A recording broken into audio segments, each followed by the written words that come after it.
Africans flocked to the voting station on the 27th of April in 1994. There were high expectations and big dreams of a rainbow nation. 27 years later, the media have endless reports of corruption, inequality and mismanagement.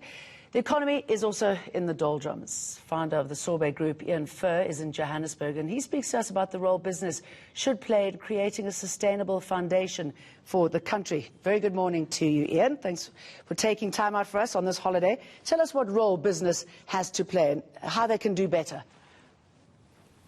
Hi, Jane. Thank you very much for having me. So as far as business is concerned, we need to understand some of the underlying issues that have caused all the problems in South Africa. One of those, of course, is racial polarization. I believe that racial polarization, as a result of our many years of social injustice, have caused all kinds of issues and have impacted on virtually every aspect of our society, and certainly also in business.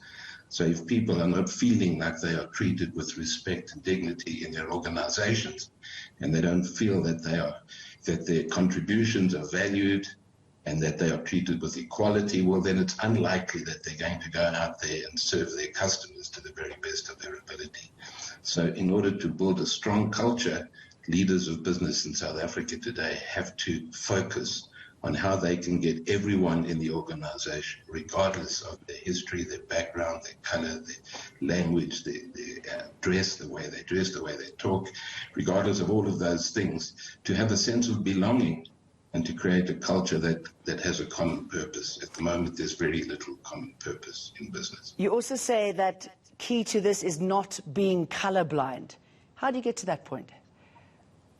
Right, colorblind is a bit of an issue at the moment, colorblindness, I should say, because a lot of people, particularly whites in South Africa, say that I don't see color. I treat everybody the same. But unfortunately, that's not really an acceptable remark anymore, because given the 300 years of racial polarization and systemic racism, it's not likely that you don't see color. I mean, virtually everything that has happened for so long has been based on color. So for someone to say to you, well, I don't see your color, is a bit of an insult, really. So people say it with the best of intentions, but color blindness doesn't help us. It just tries to deflect the problem and say there is no issue of race, there's just people. But there is an issue of race, and to not address it is naive at best and irresponsible at worst. I mean, race is such a tricky conversation to have. You've got the DPE recently accusing pilots of being race in this sort of fight that it seems nobody's going to win. I mean, when you slap titles like that out or accusations like that, it really is a conversation killer, isn't it? And that's exactly right. But the issue is that you have to have some of the uncomfortable conversations. You do need to really get to the bottom of the issue and not pretend that there is no issue and that it will eventually go away by itself, because it won't. So the uncomfortable conversations about black economic empowerment, about white privilege, about all of those things that people don't really like to talk about, we do need to address that.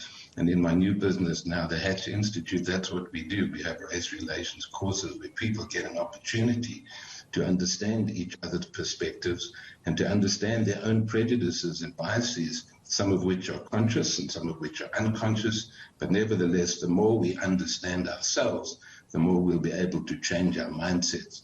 And that really is what needs to happen in South Africa. We need I was going to say, do we really need to go down to the basics of literally sitting across a table and getting to know you? And that's exactly what we do, Jane. Yeah.